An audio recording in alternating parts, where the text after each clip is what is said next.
menurut Ibu 3 hal apa yang Ibu syukuri dalam hari ini? Itu tuh mereka kayak jawab, saya masih hidup hari ini, saya masih bisa melihat anak saya. Jadi hal-hal yang wah ternyata tuh hal kecil tapi tuh yang mereka syukuri gitu. Kalau kita bicara secara akademis, banjir kemarin kancuran kemarin bukan karena kayu, tapi karena memang volume curah hujan itu melebihi kapasitas yang ditampung oleh alam, sehingga banjir itu terjadi memang secara alamiah karena volume air hujan yang besar itu.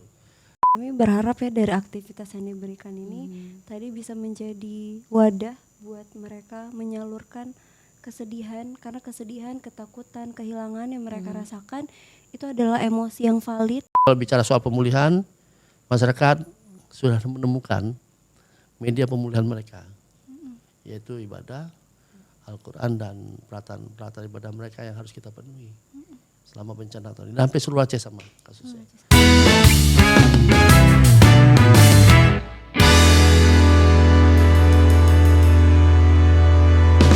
Halo Sobat Mahasiswa, kembali lagi bersama Pegahaba Podcast, Rajanya Podcast. Mahasiswa, kali ini Komunikasi Kreatif kembali lagi menghadirkan isu-isu menarik yang untuk kita kulas bersama. Bersama saya sudah ada narasumber-narasumber yang keren-keren banget tentunya. Ada Bapak Irsadi Aristora, Shut MH CPM, selaku pembina UKM di Universitas Tengku Umar yang juga merupakan relawan di lokasi bencana yang terjadi di Aceh beberapa waktu yang lalu ini. Juga ada narasumber kedua saya, ada Kak Mita Adisti Putri, selaku relawan psikososial di Betong Ateh. Juga ada Kak Alisa Maulida, sama juga seorang relawan psikososial Betong Ateh. Halo Kak. Hai. Nah, podcast kita kali ini akan membahas tentang pulih tapi tidak lupa. Tentunya ini adalah edukasi penyembuhan psikososial pasca bencana yang terjadi di Aceh. Kami juga mengucapkan turut prihatin atas bencana yang terjadi di Sumatera dan khususnya juga dari yang terdekat di Aceh di November 2025 yang lalu. Nah, langsung saja kita ke Bapak Irsadi. Halo Bapak, bagaimana kabarnya? Alhamdulillah sehat. Kebetulan Bapak kemarin juga sudah sempat turun ke lapangan langsung ya Pak untuk ke lokasi bencananya yang terjadi. Iya, pada tanggal 26, 27, dan 28 kita melakukan evakuasi bersama dengan anak-anak UKMPK di Kecamatan Sungai Mas dan juga Pantai Cermin. Nah, pada hari ketiga kita sudah ada di Betong Ateh dan alhamdulillah kita pertama tembus ke lokasi 2 desa terdampak, yaitu Bapak Luah dan Kuta Tengah. Saat itu diakui oleh semua pihak bahwa kita termasuk nekat lah nyebrang pakai bot itu ya. Sementara saat itu kondisinya masih sangat berisiko. Setelah itu kita dapat terus menggalang bantuan, membuka posko kita, kan ada beberapa tenda kita pasang. Terus menggalang dana dan mengantarkan bantuan hampir ke seluruh Aceh.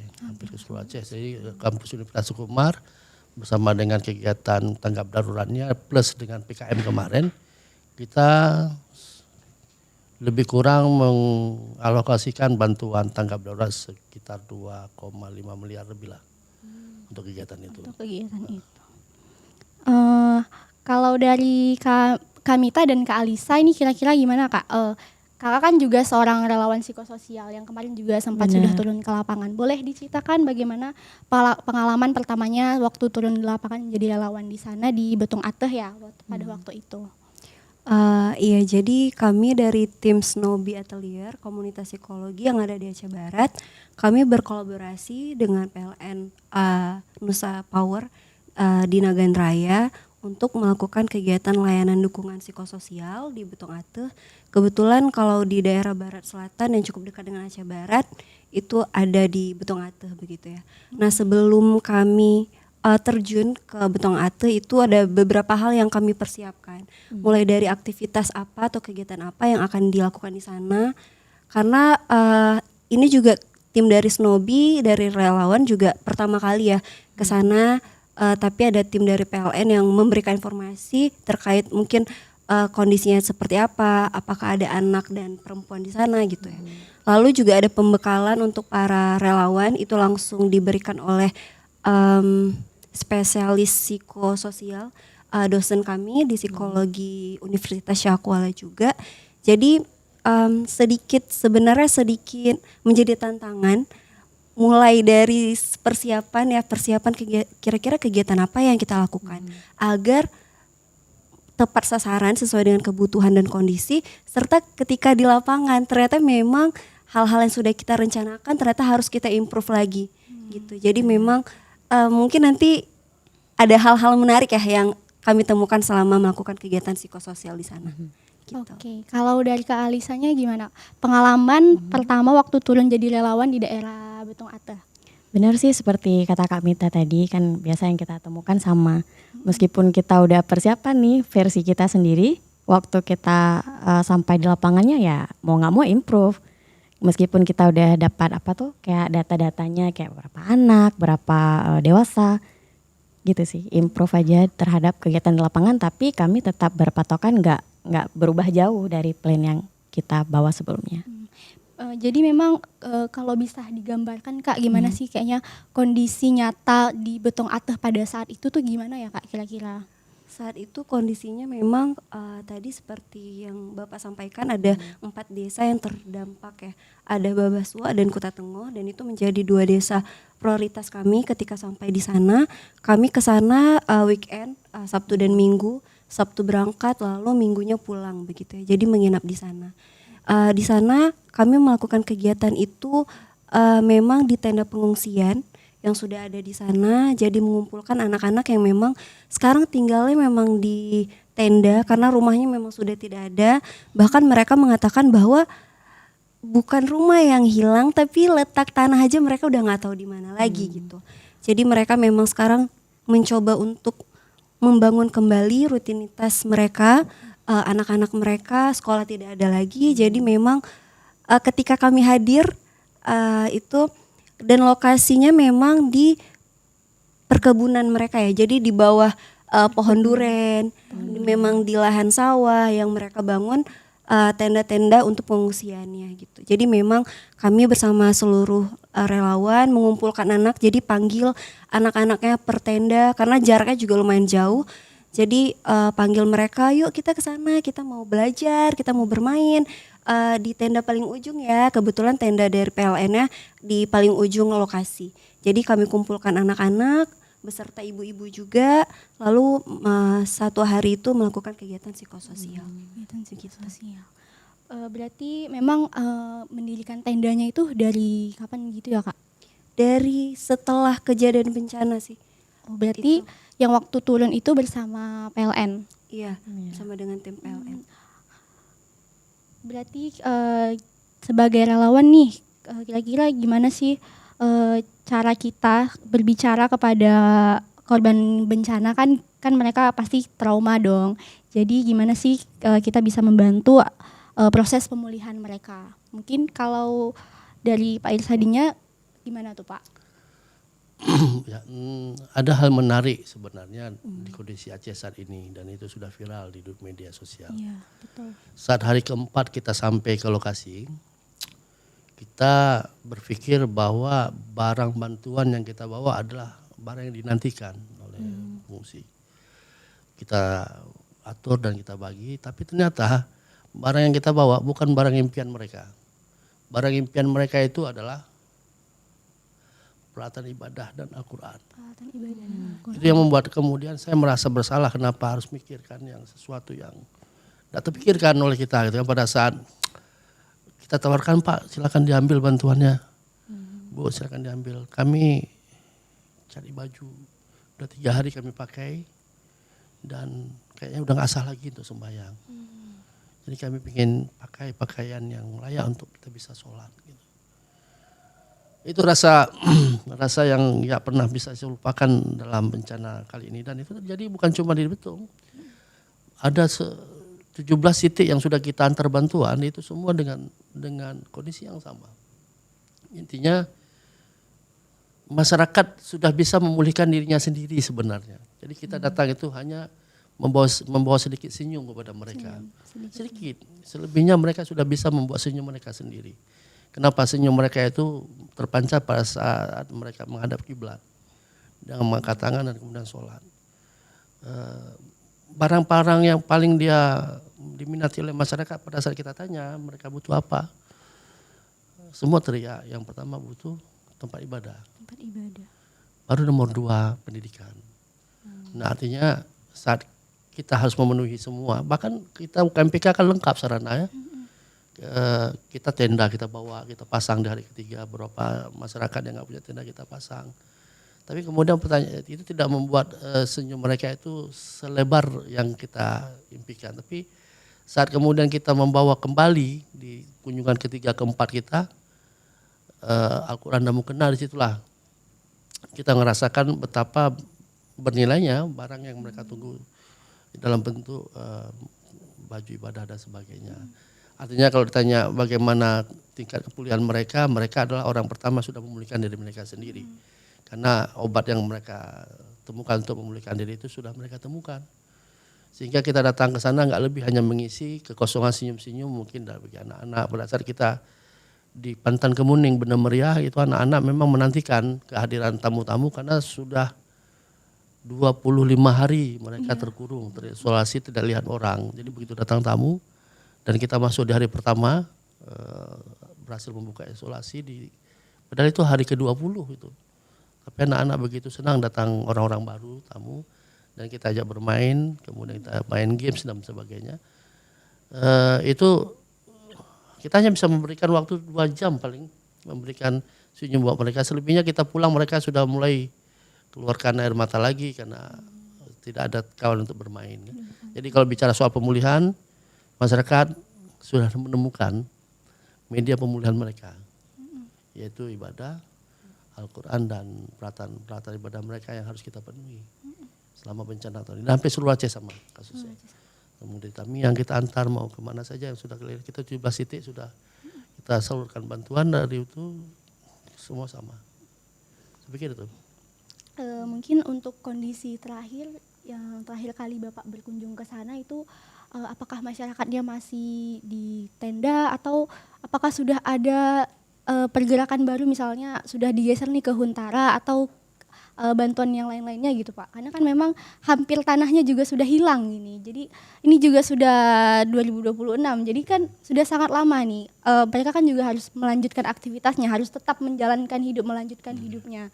Itu bagaimana kira-kira Pak? Dari 7 kabupaten yang kita targetkan dalam posko relawan utuh peduli, itu semua titik yang kita antarkan bantuan sampai dengan hari ini itu masih berada di tenda. Hunian sementara sepertinya sedang dalam proses. Yang paling mengkhawatirkan kita sebenarnya itu daerah Tamiang, karena memang masih ada ancaman banjir susulan sampai dengan detik ini, sehingga hunian hari ini berupa tenda itu sama sekali tidak layak karena kan sanitasi dan sebagainya, dan keselamatan mereka menjadi poin penting bagi kita pikirkan bersama. Kondisi hunian sementara yang sudah mulai mulai sudah berkonsep itu baru di Kota Lok Sumawe. Pada saat kita kunjungi mereka sudah mulai membahas terkait dengan huntaranya. Selebihnya Betong Ate pada saat kita datang masih memilih di mana lokasi. Karena kebetulan masyarakat Betong Ate ini menarik. Mereka itu menepati bukan pada posko pengungsi, tapi menepati kebun-kebun mereka sendiri. Dulu itu kandang kambing, dulu itu pondok ini persinggahan, itu sekarang menjadi hunian mereka saat ini. Sehingga terkait dengan hunian sementara tidak menjadi keinginan prioritas paling besar. Yang paling besar mereka hari ini adalah mereka bisa memastikan semua kebutuhan kehidupan sehari-hari itu terjamin ada. Karena untuk sementara ini rumah hunian yang mereka tempati ya dianggap mereka masih cukup lah ya, masih ini sambil menunggu adanya hunian sementara.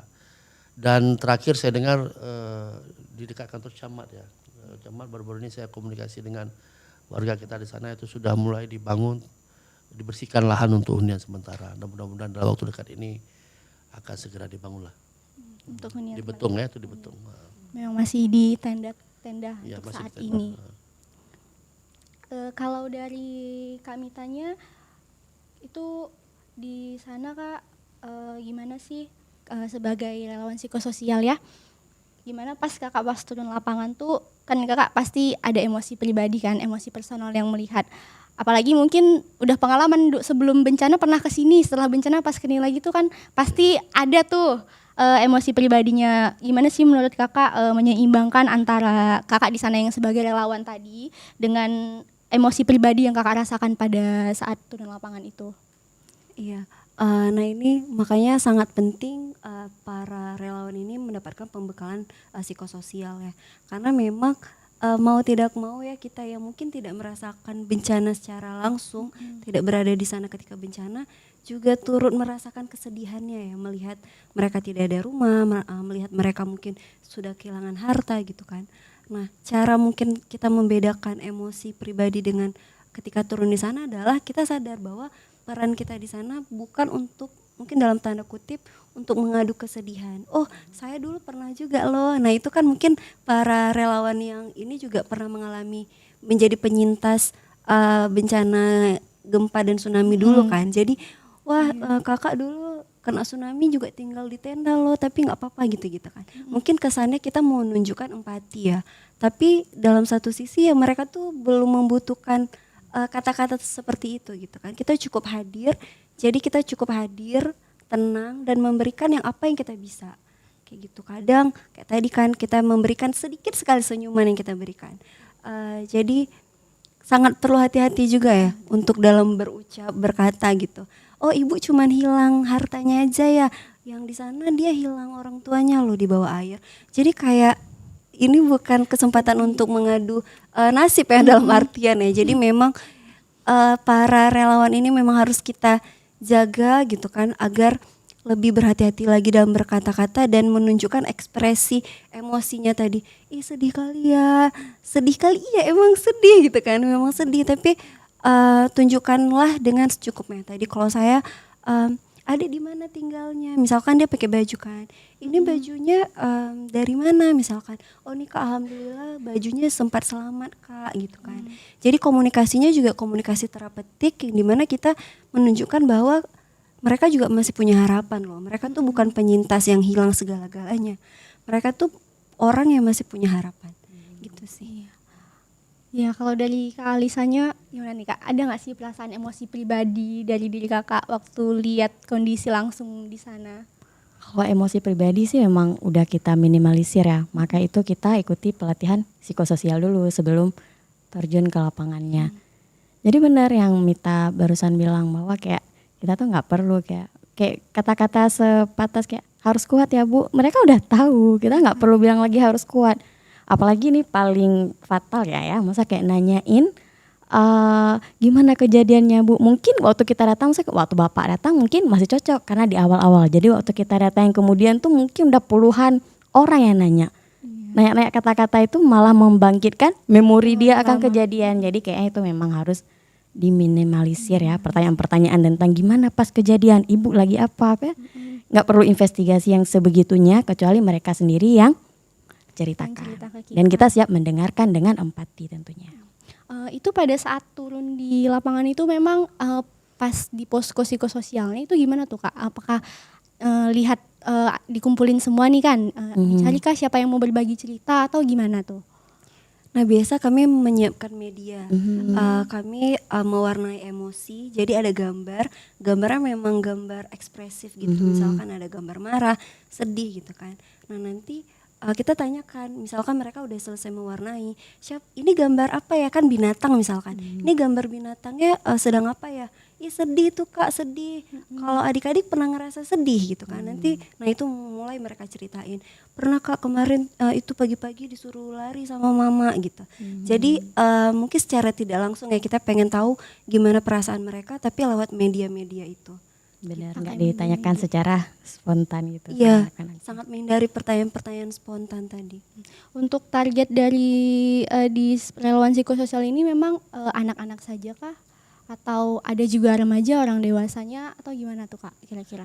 Kalau kegiatan kami ini fokusnya ke anak-anak dan perempuan. Anak-anak dan perempuan. Jadi dibedakan lokasi kegiatannya, nanti ada tim yang memang untuk kegiatan anak-anak. Jadi anak-anak dari usia prasekolah ya, dari belum sekolah sampai usia SMA. Dan media kegiatannya juga kita bedakan. Misalkan kayak gambarnya, kalau anak-anak yang masih kecil gambarnya mungkin sedikit lebih besar. Nanti kalau semakin dewasa semakin rumit lagi. Karena nanti kalau yang dewasa kan kok saya sama nih kayak anak-anak SD Kak gitu kan. Jadi kita juga itu yang kita perhatikan. Oh iya ya. Jadi kita siapkan media-media lain yang sesuai dengan usia. Kalau ibu-ibu, nah ibu-ibu juga menarik gitu kan. Nah mereka juga bilang nih kok anak-anak semua ya kegiatannya.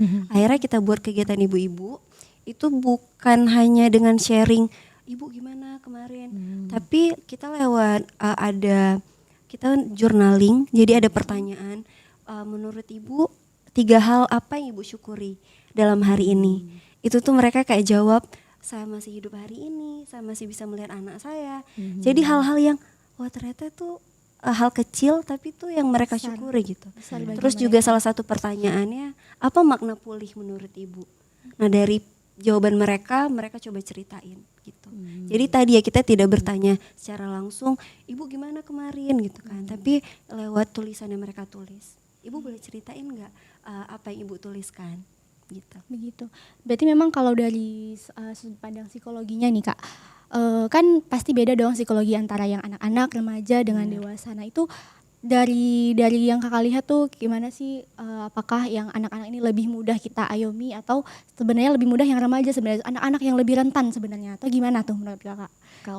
Kalau anak-anak sih lebih kelihatan ke perilaku ya. Misalnya kalau setelah bencana ada mereka yang masih riang, ada yang menyendiri gitu. Kalau orang dewasa kan lebih terkontrol emosinya, kayak ya udah aku harus tampil kuat kayak gitu. Berarti memang lebih rentan orang dewasanya daripada anak-anaknya. Itu subjektif ya. Iya. Jadi mungkin ada anak-anak yang dia punya pengalaman atau mungkin punya pola asuh yang dulu dia sangat dekat sama orang tuanya, tapi ketika bencana orang tuanya harus membangun rumah, mencari bantuan gitu kan. Nah jadi sangat berbeda ya step usia. Tapi memang anak-anak ini kan termasuk ke usia rentan ya kalau terjadi bencana. Jadi memang mereka mungkin sekarang nggak sadar ya kayak ada kakak-kakak tuh mainnya, oh nih kawan saya ada gitu kan. Tapi mungkin beberapa tahun kemudian mereka ngerasain, oh iya ya dulu kita pernah gitu, mengalami kondisi-kondisi luar biasa. Dan memang kondisinya itu sedih sekali kalau kita lihat, karena melihat anak-anak yang di sana tuh sangat-sangat kasihan, mereka masih kecil-kecil sekali. Benar. Dari sana. Oke, kita lanjut ke kira-kira nih Kak, sikap yang tadi udah juga disinggung nih, sikap yang sebaiknya kita hindari kalau berkomunikasi tadi ya.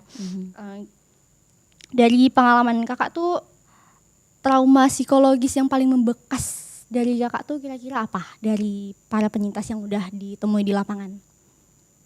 Kalau untuk menilai mereka trauma atau tidak, mungkin sekarang belum waktunya ya untuk menilai oh mereka trauma. Tapi memang kondisi bencana ini menjadi trigger ya atau pemicu terjadinya traumatis. Jadi memang kegiatan-kegiatan psikososial ini memang untuk meminimalisir kondisi traumatis yang akan mereka rasakan. Jadi kalau sejauh ini selama udah 4 kali kami ke Betung kemarin, memang belum terlihat yang anak-anak kayak secara anak-anaknya yang memang oh dia menarik diri, tidak ingin bergabung gitu ya. Sejauh ini mereka masih bisa berbaur gitu. Mungkin nanti untuk kegiatan selanjutnya mungkin akan kita lihat asesmen selanjutnya ya, untuk melihat apakah mungkin ada gejala-gejala gitu ya, yang mengarah ke traumatis. Mengarah ke traumatisnya ya. Oke, berarti memang dari kita tuh udah bantu mereka dengan menyebarkan senyuman di sana. Jadi memang begitulah adanya di sana kondisinya.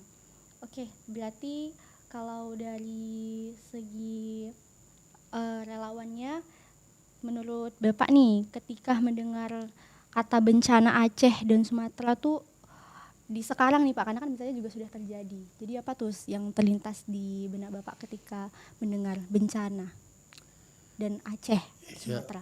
Kebetulan karena saya sudah aktif Jadi relawan sejak kuliah dulu 96. Oh sejak kuliah Pak. Sejak kuliah dulu sudah bergabung di tim SAR. Jadi ya salah satu yang terbesit di kepala kita, apalagi kita yang selalu berhadapan dengan kondisi bencana itu adalah soal nyawa sebenarnya. Ya. Nyawa. Itu yang kemudian menjadi pertanyaan kita mendasar terkait dengan berapa korban jiwa. Kenapa itu penting? Karena itu akan berdampak seperti kata kawan-kawan tadi terkait dengan traumatis. Gitu ya. Kenapa saat ini kita tidak terlalu melihat ada yang traumatis di masyarakat? Karena jumlah khusus untuk di wilayah kita di Pantai Barat Selatan ya, beda dengan Tamiang. Iya. Kalau kita jumpa itu tatapannya juga kosong saya tengok ya. Kalau di wilayah kita ini karena nggak banyak korban jiwa, sehingga dari tatapan mata mereka kita bisa sedikit menilai bahwa traumatis mereka itu tidak lebih karena shock saja, shock karena tidak pernah ngerasain segini besar banjir yang selama hidup mereka nggak gini-gini kali gitu kan. Karena ada beberapa ibu-ibu saking shocknya dia bercerita, saya pikir banjir biasa gitu kan. Jadi saya pindah ke depan rumah, naik lagi ke rumah yang kita pindah lagi ke rumah yang ketiga. Kemudian naik lagi, pindah lagi ke rumah keempat. Alhamdulillah sampai rumah keempat tuh nggak sampai air. Tapi begitu balik rumah udah nggak ada lagi gitu kan. Jadi di situ shock mereka, artinya nggak nyangka banjir itu membawa semua harta mereka. Gitu. Tapi secara traumatis, itulah tadi karena mereka punya obat sendiri untuk memulihkan kan. Tapi sebagai relawan selama kegiatan ini yang paling saya pikirkan sebenarnya adalah sama seperti kawan-kawan psikososial. Nasib anak-anak kita ke depan, karena di sana kan ada 3 faktor yang paling penting yang harus dijaga, khususnya hadirnya negara di sana.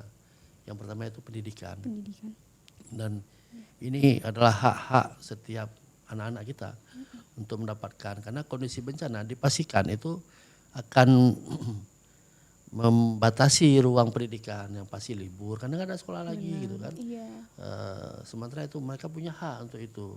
Karena di sekolah salah satu bagian mereka bisa menurunkan traumatis mereka, ya kan, tempat penyembuhan. Kemudian yang kedua kesehatan, ini juga bagian yang harus hadir negara di sana. Kadang-kadang lambat gitu. Waktu saya di Betunghati di hari keempat itu, kita kan punya radio, saya teriak-teriak di seberang sana ada TNI, Polri, ada dokter gitu kan. Ada berapa anak-anak panas tinggi gitu kan, sehingga kitanya yang panik malah gitu karena nggak adanya tenaga medis yang harusnya hadir di samping kita bersama-sama. Kemudian faktor utama yang ketiga itu adalah soal sandang pangan. Nah ini yang kemudian kenapa menjadi urutan ketiga karena memang masih punya pilihan dan kita punya alternatif dalam sandang pangan. Kalau kita nggak ada beras mungkin ada ubi dan sebagainya.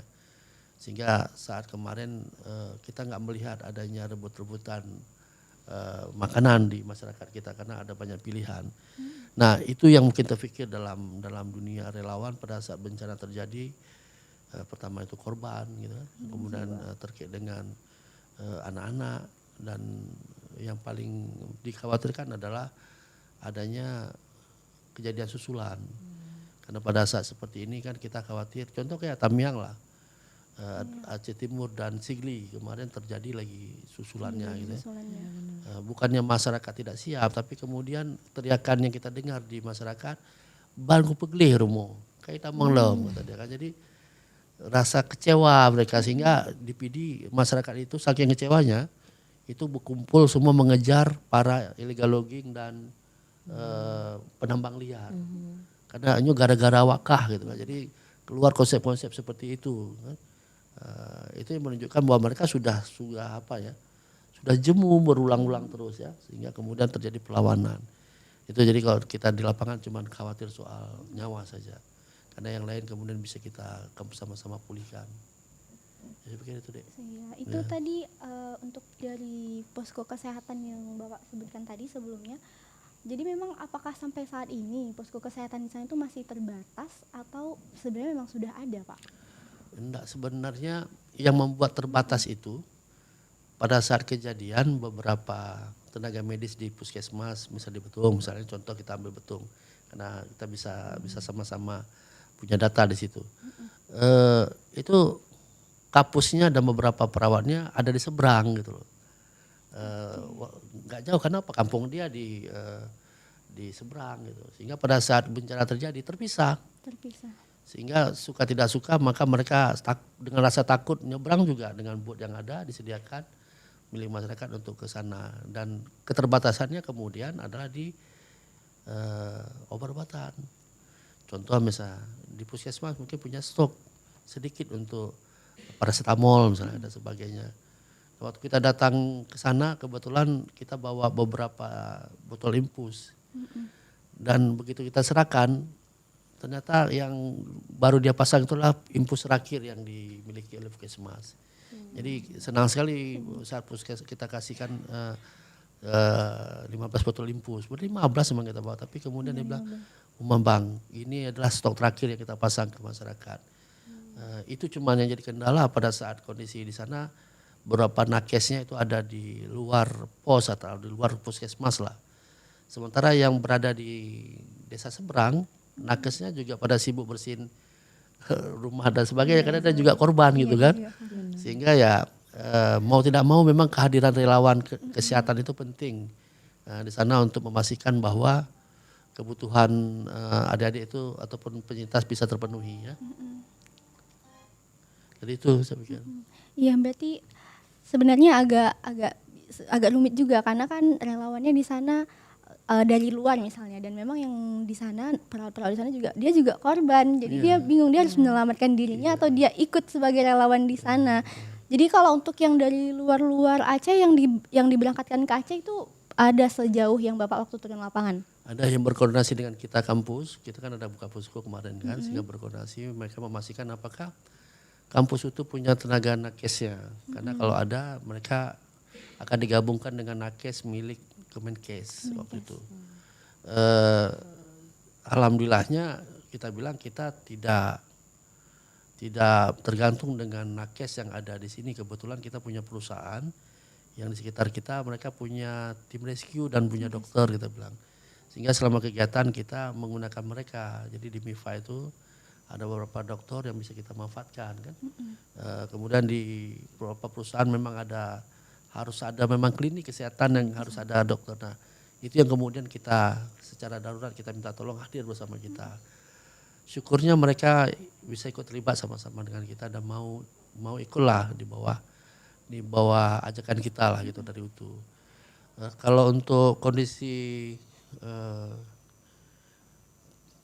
relawan nakes yang paling banyak itu kebetulan bersumber dari kampus-kampus yang memiliki fakultas kedokteran dan kesehatan.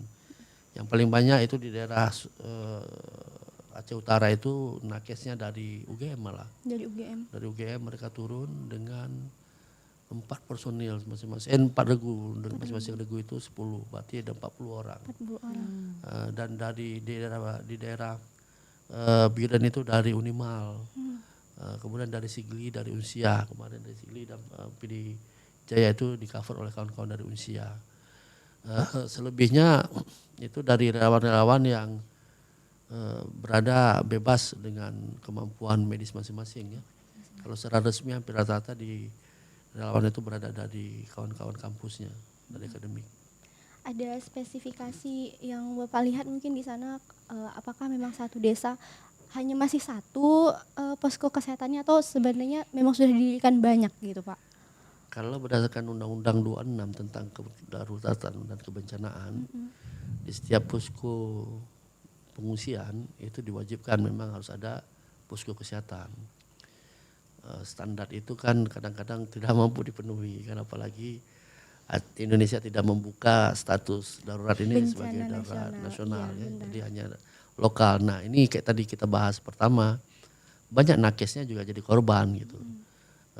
Plus ditambah lagi kondisinya kan kita kemarin semua kampus pada libur tuh kan. Kendala kita ngumpulin relawan juga menjadi masalah. Untungnya kita punya beberapa UKM yang siap lah untuk proses saat liburan masih ada mahasiswa. Selebihnya kan memang ada rentang waktu 10 hari kemudian kita baru bisa menghadirkan relawan kesehatannya sehingga ya jelas tidak maksimal ya, Tapi kalau ditanya apakah siap posko setiap daerah pengungsian itu ada posko kesehatan harusnya ada. Apakah bisa terpenuhi selama kita di lapangan ada, alhamdulillah ada di Betung. Itu saat kita masuk di hari ketiga saja sudah ada tim kesehatan. Hanya saja posisinya di seberang ya. Ada yang sakit, jadi yang sakitnya dibawa kemari. Jadi nyebrang. Alhamdulillah hampir semua titik kita datangi semua punya tim kesehatannya. Alhamdulillah berarti. Oke. Kalau dari Kak Mitanya dan Kak Alisanya gimana nih? Ketika mendengar kata bencana Aceh, apa tuh yang muncul di memori kakak saat ini? Kalau dengar bencana kita pasti kepikiran proses untuk tangani bencana, terus proses untuk pulihnya sih. Proses untuk Gitu pulihnya. sih. Iya, karena kan kakak ngerasain juga nggak sih dampak waktu tsunami kemarin? Kira-kira? Masih kecil ya. Iya, tapi cukup merasakan Cukup juga. merasakan. Dan itu kayak kehadiran kakak-kakak relawan dulu kan juga ajak nyanyi aja mewarna itu cukup memberikan kesadaran bahwa kita nggak sendirian gitu. Dan ketika kita berkumpul lagi sama teman-teman kita yang dia nggak tinggal lagi di rumahnya, terus akhirnya dikumpulkan, dan itu juga suatu momen yang sangat menyenangkan. Kayak gitu. Membekas itu. Iya, jadi ketika kemarin terjadi bencana, jadi kan bencana itu sesuatu yang memang kita nggak bisa duga ya kapan terjadinya, seberapa besar dampaknya begitu. Walaupun mungkin sudah ada pemberitahuan ya akan terjadi cuaca ekstrim begitu ya. Cuman mungkin tadi, kirain tadi banjirnya tidak sebesar ini. Gitu.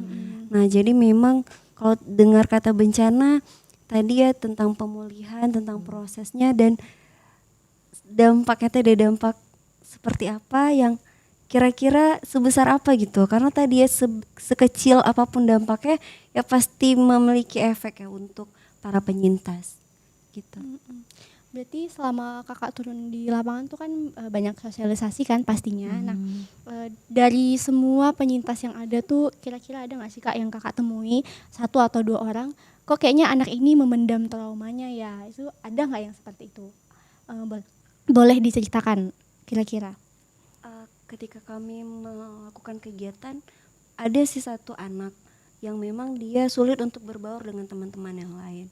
Cuman kami belum menggali terlalu jauh tentang kenapa dia menarik diri. Karena kondisinya di situ mungkin dia juga sambil ada gadget kan, apakah karena dia lagi main gadget ataukah ada hal lain begitu. Tapi ketika diajak lagi, nggak apa-apa kita gambar sama-sama ya misalkan gitu kan. Nah dia coba lirik-lirik, ini kayak menarik nih, akhirnya dia gabung. Keesokan harinya juga seperti itu lagi kan, nanti kita ajak lagi. Tapi memang teman-teman yang lain ya mereka cukup sportif, jadi kayak yuk masuk kelompok kami aja gitu kan. Itu juga cukup membantu si anak-anak yang mungkin kita nggak tahu ya mereka di tenda itu mungkin mengalami hal seperti apa. Mungkin ada yang kesulitan makan, ada yang kesulitan tidur, ada yang mungkin lagi kurang sehat gitu kan. Tapi ketika saling hadir tadi, ya mereka ya tadi kan tidak sendiri gitu. Dan itu cukup sangat membantu para penyintas ini dalam proses pemulihannya. Benar-benar.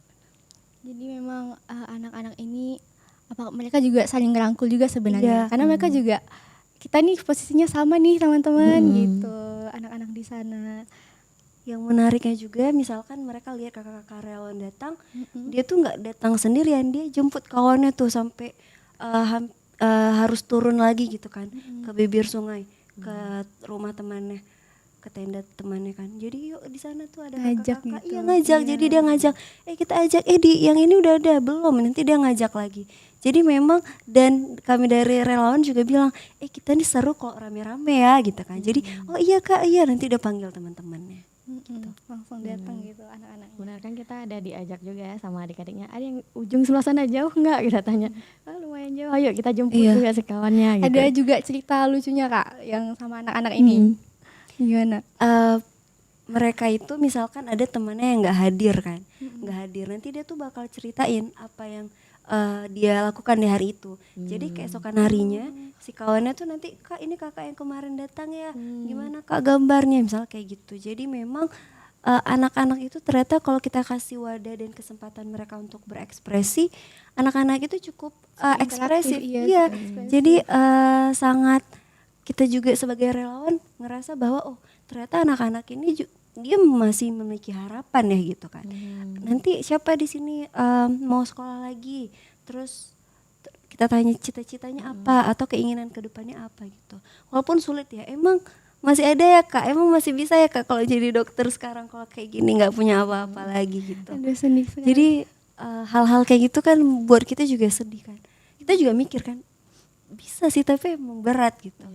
Jadi ya kita ajak pelan-pelan prosesnya. Berarti emang kalau dari sudut pandang psikolognya nih, ketika anak-anak tuh ngomong ke kita kayak, kak kami udah putus asa nih, emang masih bisa ya kak? Itu gimana sih kak kita nyikapinya? Yang paling benar kita tuh sesuai fakta lapangan. Kita jangan kasih janji-janji kayak bisa ini kita pun belum tentu bisa pastikan. Jadi minimalisir berikan mereka janji-janji. Kita memang membantu mereka menulis harapan tapi yang sesuai fakta lapangan gitu. Karena sedih sekali mereka sudah tahu, aduh ini bisa nggak ya? Jadi kita terbawa emosional juga. Kalian pasti bisa dan kita pasti mengharapkan mereka harus bisa juga gitu. Terus dalam perspektif komunikasi nih, dari media-media yang sudah ada saat ini nih, menurut Bapak juga pastinya pemberitaan ini sudah sampai ke banyak media. Nah, gimana sih peran media yang seharusnya hadir pasca bencana ini dan juga pasca pemulihannya, Pak? Iya, penting sekali emang media hadir. Hari ini kita banyak tahu. Kita tahu betul hati hilang tuh di hari ketiga. Ada beberapa desa yang hilang, artinya bukan ada peran media di situ ya. Cuman hari ini kan banyak media itu mengalir bebas sehingga kemudian berdampak terhadap terpengaruhnya dengan ya bisa kita bilang faktor keamanan negara juga lah ya, atau juga stabilitas di masyarakat. Jadi kita berharap hadirnya media-media hari ini itu harus mampu membawa perubahan terhadap penyintas. Ya salah satunya adalah memberitakan hal-hal yang lebih ke arah yang bersifat positif. Karena hari ini kita baca-baca dan nonton media lebih provokatif mungkin kita bisa bilang, terutama terkait dengan kayu ya. Kayu yang kemarin dijadikan alasan hancurnya rumah. Padahal kalau kita bicara secara akademis, banjir kemarin kehancuran kemarin bukan karena kayu, tapi karena memang volume curah hujan itu melebihi kapasitas yang ditampung oleh alam, sehingga banjir itu terjadi memang secara alamiah karena volume air hujan yang besar itu. Karena terlalu besar volume air hujan, semua barang-barang mengapung dibawa gitu kan. Ya salah satunya kayu tadi. Harusnya ada nilai-nilai positif yang disampaikan, bukan justru kemudian menyampaikan bahwa ada praktek-praktek jahat di atas sana yang kemudian berakibat terjadi bencana. Walaupun itu salah satu indikator, tapi hal yang paling diingat adalah volume hujan yang cukup tinggi pada saat itu. Karena memang BMKG juga sudah menyampaikan informasi itu di awal, ada pengaruh angin siklon kemudian yang bisa mengancam cuaca ekstrim ya. Saya pikir itu untuk media. Untuk media. Dan ini memang fakta sebenarnya bahwasannya bukan kayunya yang bergerak sendiri gitu ya Pak. Karena memang curah hujan dan kapasitas tanahnya tadi, dan ini juga disebabkan karena alamnya juga sudah semakin terkikis. Iya, betul. Dan ini salah satu fakta yang masih banyak disangkal sebenarnya. Padahal memang dari segi akademisi juga kita menilainya seperti itu. Dari secara psikologis nih, untuk Kak Mita dan Kak Alisa, gimana sih Kak, apa yang paling sulit disembuhkan pada korban trauma atau korban kehilangan pasca Kakak jadi relawan psikososial di sana? Bahwa hidup yang akan berjalan itu memang akan berubah dari yang sebelumnya, akan berbeda dari sebelumnya.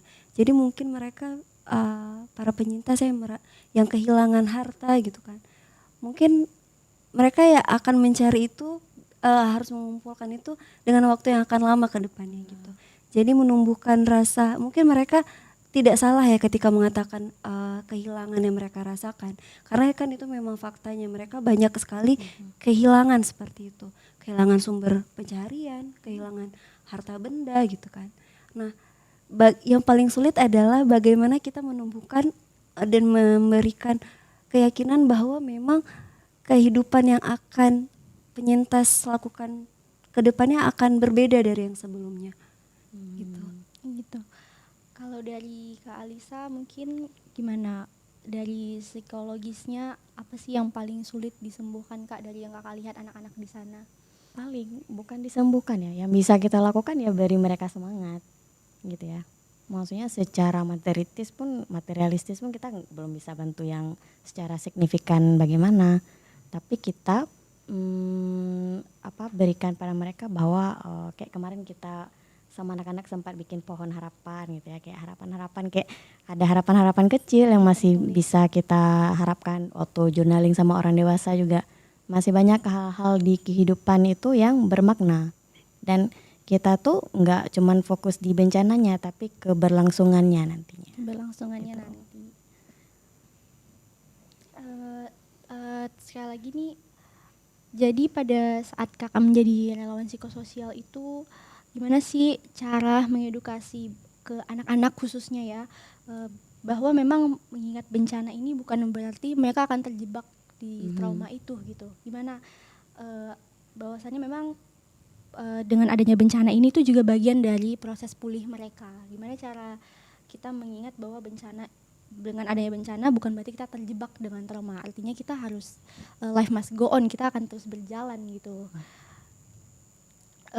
Kira-kira dari harapan Kakak terhadap kesadaran dan kesehatan khususnya mental anak-anak di korban bencana ini, apa kira-kira yang Kakak harapkan dengan adanya relawan psikososial ini? Kami berharap ya dari aktivitas yang diberikan ini tadi bisa menjadi wadah buat mereka menyalurkan kesedihan, karena kesedihan, ketakutan, kehilangan yang mereka rasakan itu adalah emosi yang valid. Jadi kita hadir ke sana bukan untuk memberikan kebahagiaan, tapi ingin menyadarkan bahwa memang sekarang mereka menjadi penyintas bukan berarti terhenti keberlangsungan hidupnya dan harapan gitu. Jadi memang harapannya mereka bisa menumbuhkan kembali harapan-harapan kecil untuk melanjutkan hidup yang akan datang, mungkin akan sangat berbeda dari kehidupan mereka sebelumnya. Sejauh ini bagaimana sih Kak kalau misalnya dari sekolah, misalnya sekolah kan tempat pendidikan pertama anak-anak ya, dari peran sekolah sejauh ini dalam memulihkan dari bencana ini bagaimana Kak? Apakah sudah ada gitu sekolah yang guru-gurunya sudah bertindak nih, sudah bergerak duluan bahwasannya memang anak-anak ini butuh proses pemulihan dan guru di situ sudah langsung ambil peran. Apakah sudah ada yang seperti itu kira-kira Kak? Iya, tadi seperti yang Bapak sampaikan, jadi peran pendidikan itu sangat besar ya dalam proses pemulihan pasca bencana ini. Jadi kami kemarin sempat bertemu dengan salah satu guru SD di Betongateh yang beliau juga kehilangan rumahnya, kehilangan semuanya gitu kan. Bahkan SD mereka di sana juga hilang, tidak ada lagi bangunannya, tidak ada lagi SD SMP ya yang bangunannya hilang, para siswanya juga mereka juga kehilangan gitu kan. Nah di sana sekarang sedang dibangun juga sekolah darurat. Dan itu memang dari Kementerian Pusat kemarin yang hadir ke sana, mereka juga berkoordinasi dengan guru-guru. Apakah kira-kira bisa dilakukan gitu kan pendidikan darurat. Dengan kondisi guru-guru juga mereka lagi kesulitan begitu kan. Lagi memenuhi kebutuhannya mereka. Jadi akan disesuaikan dari Kementerian Pendidikan Dasar juga sudah mengeluarkan kurikulum kebencanaan gitu ya, akan disesuaikan yang akan diadaptasi di daerah-daerah bencana. Jadi memang dari pemerintah sudah menyesuaikan juga mungkin ya gitu dari segi kurikulumnya. Dan ini juga salah satu concern kami dari psikososial juga memberikan pendidikan darurat. Jadi di sana kami melakukan eksperimen sains juga sama anak-anaknya, mengajarkan tentang literasi, literasi, numerasi, mengenalkan huruf. Ternyata kami di sana tidak tahu bahwa ketika kami mengajarkan huruf, angka, ternyata anak-anak di sana ya di usia SD yang bahkan usia kelas 4 sampai kelas 6 SD banyak yang belum bisa membaca. Jadi kami di sana kan bawa buku kan, ternyata Kak boleh bacain nggak Kak? Terus kenapa lama kali lihat gambarnya? Ternyata dia mengeja, padahal dia udah kelas 5 SD. Jadi itu ternyata menjadi tantangan baru ya ketika kami hadir di sana.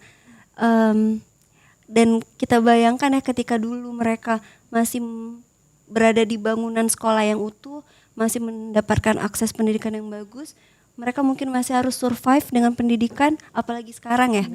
Tidak ada lagi bangunan, guru-gurunya juga mungkin sudah banyak yang harus menyesuaikan gitu.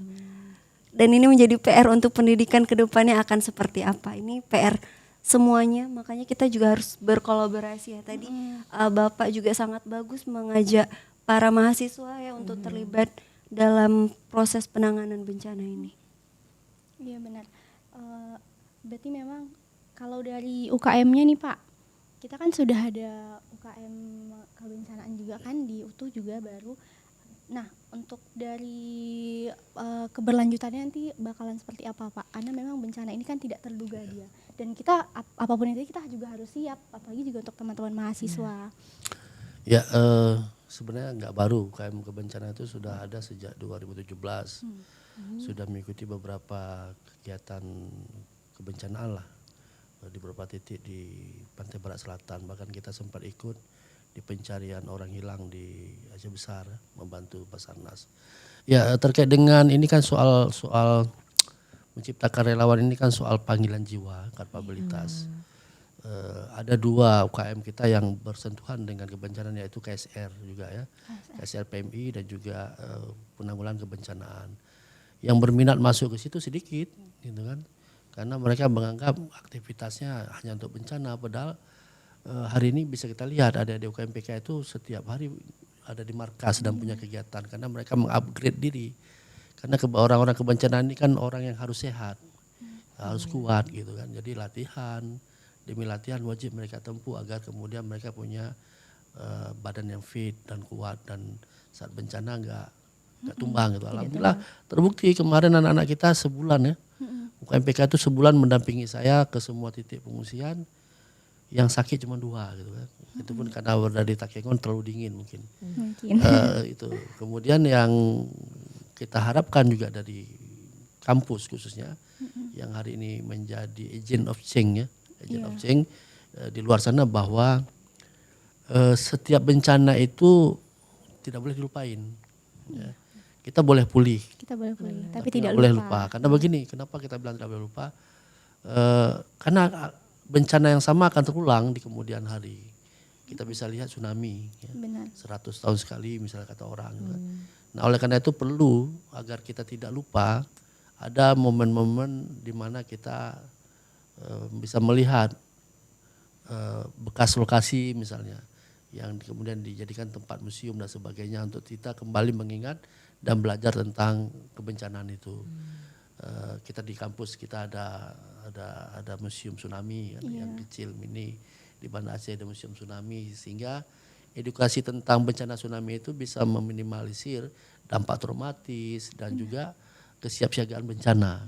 Saya pikir ini penting menjadi momentum buat kita untuk tidak boleh lupa bahwa bencana itu berat untuk kita lewati, tapi kita bisa mencoba menjadi kuat saat menghadapinya ya dengan cara banyak literasi dan pengalaman-pengalaman yang harus kita pelajari. Ya ini juga sejalan, tidak dipungkiri bahwasannya bisa dihitung tsunami Aceh terparah itu tsunami Aceh dan banjir yang terjadi baru-baru ini. Nah kalau dari sisi psikologinya nih Kak, trauma dari bencana ini kira-kira apakah menurut Kakak bagaimana nanti akan diwariskan antar generasi ke generasi berikutnya? Karena kan misalnya nih di saat ini dia mengalami, dia sudah jadi orang tua. Pas dia kecil dia mengalaminya dia masih menjadi anak-anak tsunami di Aceh. Itu bagaimana nanti dari sisi psikologisnya? Atau bahkan anak sekarang, aduh saya dulu waktu masih kecil, 2050 ke depan dia akan mengingat ini sebagai bencana pas dia waktu kecil gitu misalnya. Itu dari sisi psikologis itu gimana tuh Kak? Iya, tadi menarik ya. Jadi ketika bencana ini memang lekat dengan kata pulih tapi tidak dilupakan tadi ya. Nah, mungkin ketika nanti mereka beranjak dewasa gitu ya, akan ada mungkin ingatan-ingatan wah dulu pernah terjadi bencana. Tadi benar sekali ya. Bencana ini mungkin bencananya terjadi 1-2 hari gitu ya. Tapi bagaimana respon dari pemerintah, respon dari lingkungan begitu, itu yang terkadang membuat mereka punya persepsi masing-masing gitu ya. Nah, hal itu yang akan membentuk pola pikir mungkin ya di masa yang akan datang. Nah, makanya sekarang kehadiran mungkin para relawan, kehadiran bantuan uluran dan kebijakan dari pemerintah ini cukup akan mempengaruhi nantinya ya pola pikir dari para penyintas. Karena harapannya memang tadi bencana ini bisa menjadi edukasi untuk mitigasi bencana ke depannya. Karena kita tidak bisa memungkiri bahwa mungkin akan terjadi lagi gitu ya, kondisi-kondisi alam kan kita tidak bisa menduga. Nanti mereka akan lebih siap siaga dalam kebencanaan. Kalau di Aceh itu kan ada yang semong ya Pak ya, yang di Semelu. Nah itu salah satu tradisi yang sangat baik ya, yang diturun temurun sehingga itu bisa menjadi edukasi mitigasi bencana mereka ketika terjadi bencana tsunami lalu. Dan kita harap juga semoga kedepannya edukasi tentang kebencanaan ini menjadi prioritas juga. Mungkin nanti di sekolah-sekolah di pendidikan bisa dimasukkan itu kurikulum tentang kesiapsiagaan. Misalkan kalau ada gempa harus seperti apa. Untuk meminimalisir banjir mungkin harus perilaku apa yang dilakukan gitu. Tadi semong tadi ya Kak, itu baru tuh, bahasa baru tuh. Kira-kira itu dari Semelu Pak? Iya, itu sebenarnya budaya yang diterapkan turun-temurun orang Semelu saat mengayun anaknya. Jadi kan Doda Idi kita kan ada nyanyian tuh. Nah nyanyian Semelu itu disebut dengan semong, dan semong itu mengajarkan kepada anaknya kalau air surut kita lari ke gunung, air laut surut kita lari ke gunung. Itu kan pengalaman mereka menghadapi tsunami. Kemudian kalau gempa kita menjauh dari gunung. Ada bahasa yang digunakan dalam bahasa daerah tapi diajarkan sejak dari ayunan. Sehingga pada saat tsunami terjadi akan menjadi contoh bahwa Semelu zero korban. Sehingga korban yang terjadi bukan karena tsunami tapi karena kepanikan. Kita lebih ke arah kepanikan di gempa keduanya dan sebagainya. Kita tidak pada saat tsunami semua zero, semua lari semua ke gunung. Kenapa sudah ditanamkan di bawah alam sadar pada saat kecil ya, bahwa kalau gempa kemudian airnya surut kita lari ke gunung. Berarti ini informasi terbaru, bahwasanya memang di Semelu ada budaya yang seperti itu. Ada. Keren. Kira-kira Pak, terakhir nih, apa sih rekomendasi Bapak untuk pembangunan ataupun ketahanan di Aceh yang akan datang berikutnya juga? Ya, ini kita kan sudah masuk ke fase rehab rekon ya, rehab rekon. Kita harus akui bahwa ini kita bicara soal fisik bangunan. Di Aceh harus kita rekomendasikan bahwa pembangunan rumah itu harus benar-benar yang tahan terhadap bencana. Karena kita akan rawan gempa, rawan banjir dan longsor. Karena tujuan kita membangun yang tahan bencana itu meminimalisir korban jiwa. Nah hari ini kita semua kan terperangah kenapa semua masjid itu selamat gitu ya. Sehingga kita berasumsi bahwa ini dilindungi sama Tuhan dan sebagainya. Tapi saya melihat secara akademis bahwa bangunan yang dibuat itu benar-benar sesuai dengan spek gitu ya. Jadi kalau memang bangunan itu 1x1 sebenarnya sekian itu jelas sekian, karena tidak ada manipulasi di dalam pembangunan masjid, apalagi dilakukan kelola bersuadaya kan. Sehingga bangunan itu sangat kuat gitu. Kalau benar-benar dilakukan seperti yang dilakukan kawan-kawan membangun masjid, saudara kita membangun masjid, saya yakin semua bangunan akan aman gitu, karena memang dibangun sesuai speknya gitu ya. Jadi dalam pasar rehab rekon kita berharap pembangunan yang akan diberikan kepada penyintas itu bisa bangunan yang layak dan tahan bencana.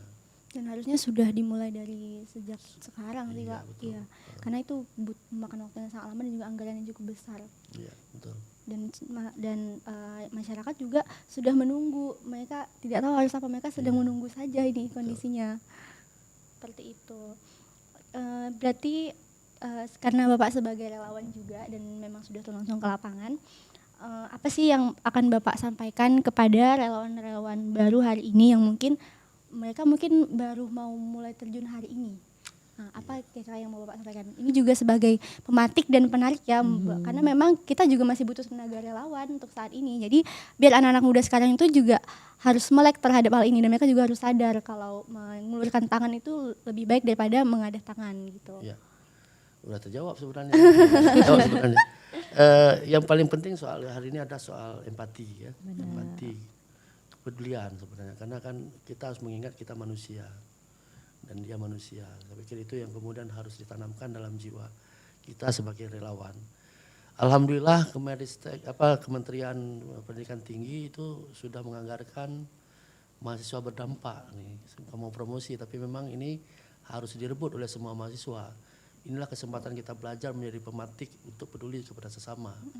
150 proposal ditargetkan untuk utuh saja 2.000 mahasiswa yang akan berangkat. UKMPK saja menyiapkan 50, beberapa UKM menyiapkan 50. Ditargetkan Pak Rektor itu sebanyak 2.000 ya.